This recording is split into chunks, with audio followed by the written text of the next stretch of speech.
Hi everyone. In this quick tutorial, I'll show you how to unlock Facebook profile on laptop or PC in just a few simple steps. First, open the facebook.com website on your computer or laptop. Next, log in with your Facebook account.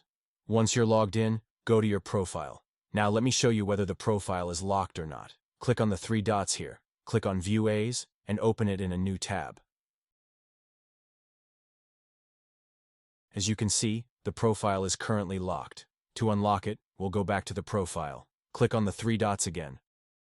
Scroll down and click on Unlock Profile. Click on Unlock. Click on the Unlock Your Profile button. Click on OK. Now, the profile has been unlocked. Let me show you.